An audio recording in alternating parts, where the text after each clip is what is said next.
Здравствуйте, друзья! Сегодня расскажу вам о орхидеях, которые у меня есть, кроме фаленопсисов. Потому что буквально 5 дней назад я пересаживала котлею, и под этим видео такое количество вопросов про другие орхидеи. А есть ли у меня камбрия, есть ли у меня дендрофаленопсиса, есть ли у меня дендробиумы? Да, у меня всего есть понемножку. Но у меня такое количество фаленопсисов, что вот эти орхидеи мне просто поставить некуда. Места нет. Да и для фаленопсисов уже, собственно говоря, места нет, надо что-то новое придумывать. Но у меня есть такие орхидейки, и недавно вам показывала, что я купила 2 анцидиума, второй даже здесь поставить некуда. Вот этот анцидиум, я его специально, их 2 купила, один вот светленький, другой желтенький. Специально купила для того, чтобы вам показывать, как ухаживать за бульбовыми орхидеями. Мы с вами на канале пересаживали, отделяли вот от этого дендробиума нобеле, отделяли вот эту детку. Заодно вам показываю, что детка в хорошем состоянии. И если вот здесь немножко убрать керамзит, сейчас покажу. Видно, что она вот здесь внутри растит прекрасные корни, но так как она одна, ей расти сложно. Но растет. Она выпустила стоп-лист, вот это называется стоп-лист, дальше она расти не будет. Вот это последний лист, называется стоп-лист. А котлею, которую мы с вами пересаживали, вот она, недели не прошло. Я обращала ваше внимание, что она цветет, и у нее еще, сейчас мешается, еще на одной бульбе тоже есть цветонос. Вот он. Ну, это не цветонос, это прямо выходят цветы из чехла. Есть чехол, в котором наметились бутончики. Вот этот бутончик уже дорос и скоро распустится. Там, по-моему, есть еще второй, но он еще находится в чехле в этом. Ну, а росты все, вот они продолжают расти, уже стали побольше. Так что котлеи такая пересадка никак не повредила. Она продолжает свой рост и свое цветение.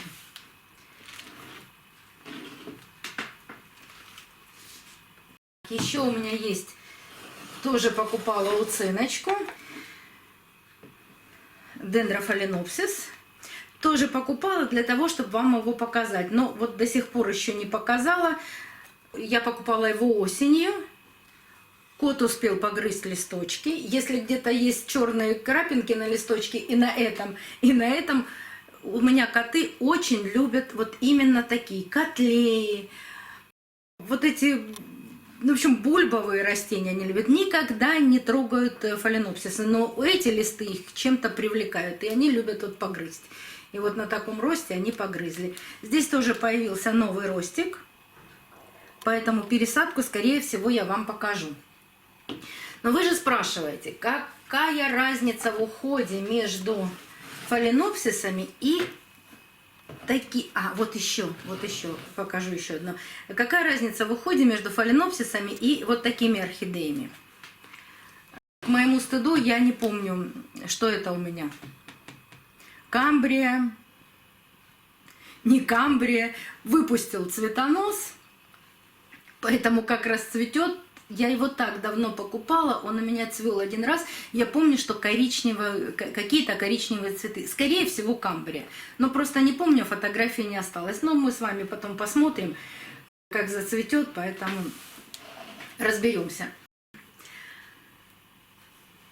Есть ли отличия в уходе за котлеей, за дендробиумом, за камбрией, за анцидиумами?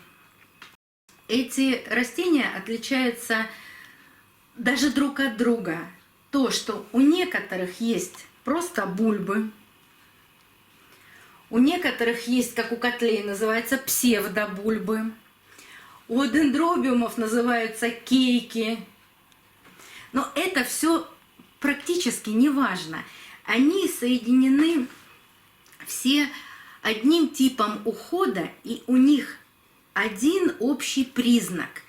Вот в бульбы, в кейки, во все эти псевдобульбы, они накапливают и воду, и питательные вещества.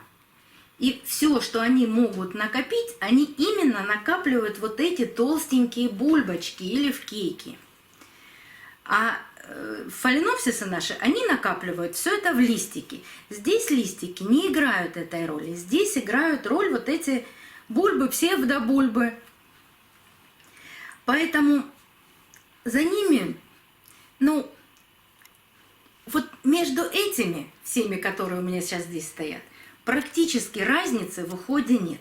У них у всех есть период роста, период цветения и обязательно период покоя. И вот этим всем нужно в период покоя более прохладное содержание. Вот поэтому у меня их так мало. Ну, нет у меня такого места, куда бы я их могла поставить для того, чтобы им сделать это прохладное содержание. Хотя подоконник прохладный им вполне подойдет.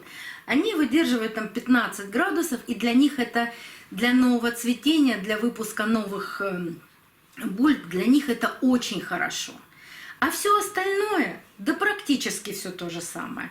То есть единственная разница еще... У них очень тоненькие корешки, вот я вам сейчас показывала, да, вот они, сейчас покажу. Ну и у котлей, у них у всех одинаковые вот такие тонкие корни, которые не участвуют в фотосинтезе. И не запасают, как фаленопсисы, у фаленопсиса же толстый корень, там помимо веломена еще есть губчатая, о, ну видите, сухой, отломился и улетел. Еще есть губчатая структура, в которой они набирают влагу. Здесь они не набирают, видите, они даже сверху, они высыхают, быстро очень становятся ломкими. И их можно и даже нужно сажать в непрозрачные горшки. Потому что не участвует корень в фотосинтезе, ему и не нужен этот цвет. Кстати, когда вы сажаете в непрозрачные горшки, у вас никогда не будет никаких водорослей в этом горшке, что тоже очень хорошо. Им нужен более влагоемкий грунт, потому что корешки тоненькие. Но не забывайте, что все равно полив, он идет, например, не до полной просушки, но и никогда не должно стоять болото. Вот здесь вы должны найти эту тонкую грань, когда у вас не загнивают бульбы, бульбы должны, ну, кейки, бульбы должны быть в хорошем состоянии, вот не сморщиваться. Старые бульбы, да, могут сморщиваться, а молодые, давайте на вот этом примере покажу вам. Вот она, молодая бульба, которая дает рост.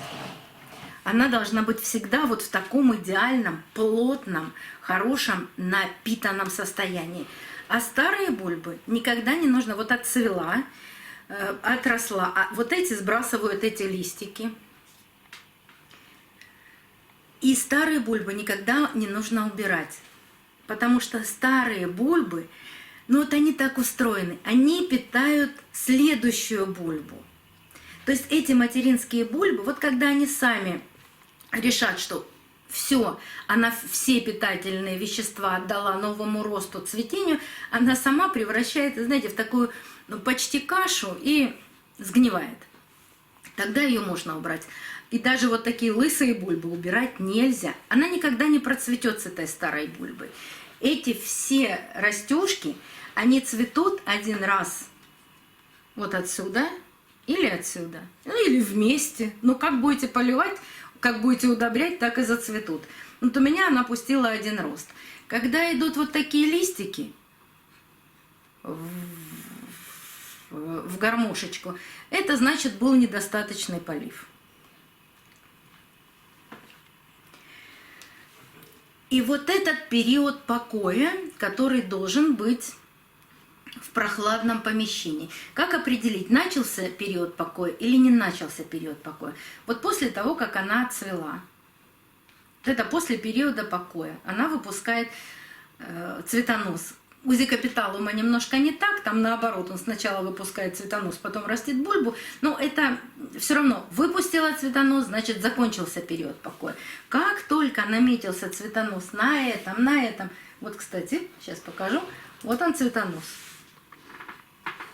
Потом поставлю его вперед и покажу, как определить по вот таким бульбовым. Ну, по крайней мере, поэтому. Вот здесь будет 2 цветочка. Начал расти цветонос, начинаем удобрять. Удобрять начинаем, как и фаленопсис, для цветения. Моно, калий, фосфат и микроэлементы.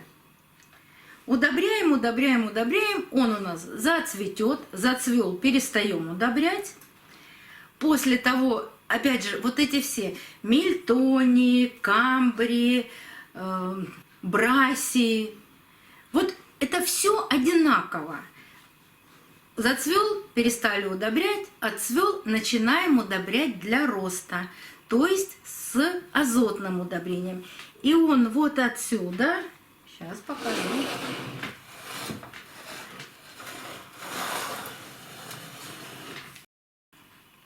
Начинает выпускать вот такой маленький ростик. От цветущей бульбы, то есть от мамы, начинает расти вот такая детка. Но я уже купила с этой деткой. Я вам потом покажу, когда это отцветет, и вот это отцветет и выпустит детку. И вот эта детка продолжает жизнь этой орхидеи. То есть она опять вырастает, наращивает вот такую бульбочку, потом может вдруг процвести, может впасть в период покоя. Но когда появился такой ростик, он должен быть чуть-чуть побольше, ну, сантиметра 4. Вот тогда можно пересаживать в тот грунт, который вы хотите. Это не пересаженная у меня орхидея, она еще стоит в покупном грунте, вон его видно. Просто я когда покупала, видимо, она, может, когда ехала к нам, видимо, она вывалилась из горшка, половина грунта высыпалась, и здесь была такая дырка. Я просто подсыпала, чтобы он ровненько стоял, подсыпала керамзит. А так я не трогаю его еще, потому что даже вот из этой веточки, она была такая тоненькая, маленькая, но сейчас начал набирать, бутончики начали набираться. Поэтому я жду, пока он отцветет, потом посмотрю, какие он даст ростики, и тогда обязательно его пересажу. Пересаживать буду в неорганический грунт с угольком, с пеностеклом, то есть сделаю более влагоемкий грунт. Что касается полива, ну, я вам сказала, что тут надо выбрать грань, и их поливают немножко более теплой водой, чем фаленопсисы. Там 35-38 градусов, но не 40, не 50 ни в коем случае. Просто там, где они живут, там чуть теплее идут вот эти тропические дожди. Они чуть теплее, поэтому они любят такую водичку. Но в период покоя, когда наступает период покоя, их поливают раз в месяц. И вот именно эта бульба в период покоя служит питанием. То есть для этих листиков, для всего. Она не умирает. Она чуть сморщилась, чуть-чуть сморщилась. Вот когда вы увидели, что хорошая бульба чуть сморщилась, вот в период покоя тогда ее полили. У меня это получается раз в месяц. Раз в месяц в период покоя. Период покоя длится от 2 до 3 месяцев у моих орхидей, вот, по крайней мере, вот у этой. И я раз в месяц их поливаю. Увидела, что сморщилась бульбочка, да, я ее полила.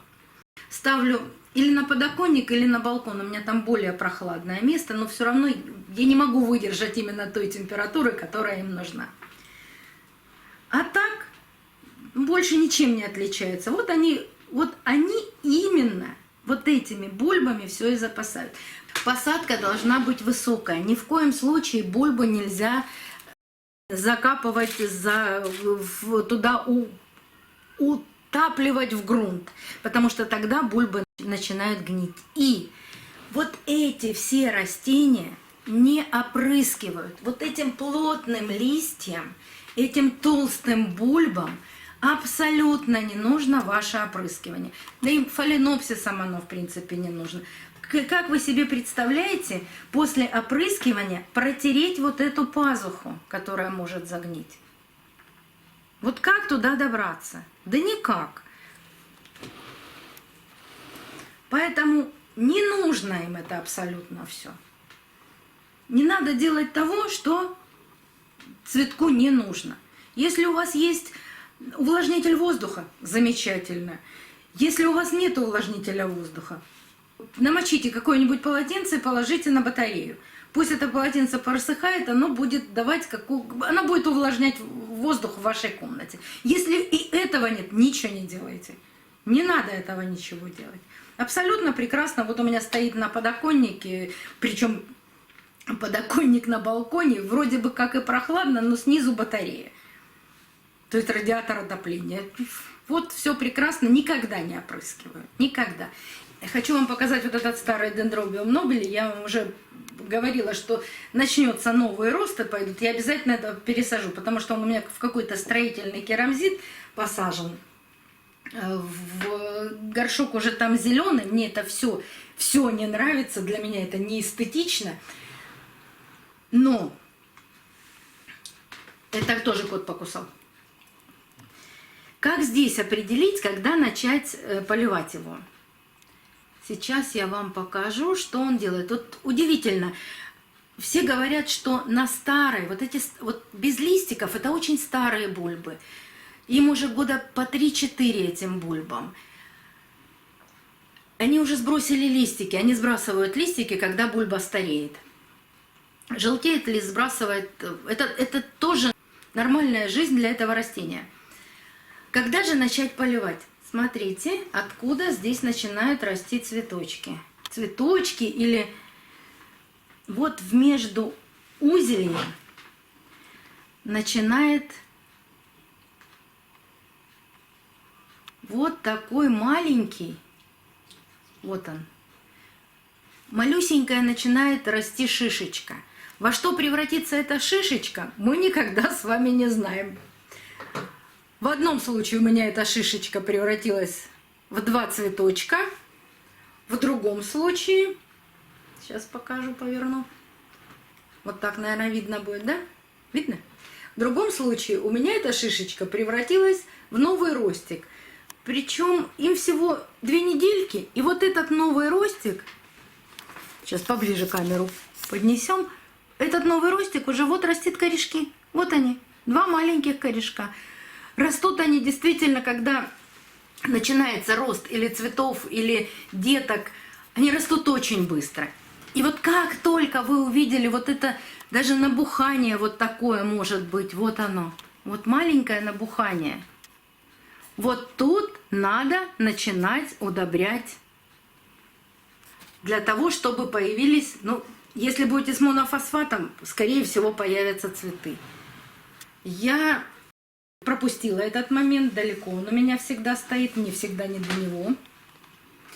И удобряла не монофосфатом его, а удобряла просто микроэлементами. Поэтому с одной стороны цветочки, с другой стороны детка растет. Но сейчас продолжу удобрять с монофосфатом. И вот эти бульбы, вот эти новые бульбы, они еще не цвели. Ну, вполне возможно, что добьюсь цветения и на этих бульбах. То есть, ну, буду обращать на него внимание. Покупала я его лет, наверное, 8 назад. Вот это толстые, это старые бульбы. Он до сих пор их не сбросил, и я их не убираю, потому что, посмотрите, сколько тут есть запасов, нужных для растения. А вообще он растет, конечно, в природе. Ну, в природе это в природе. А дома для меня он растет безобразно. Почему у меня нет много таких цветов? Ну, потому что у него бульба может вырастать, вот этот кейк, вернее, это не бульба, это кейк. Он может вырастать до 90 сантиметров. Представляете, сколько места ему надо?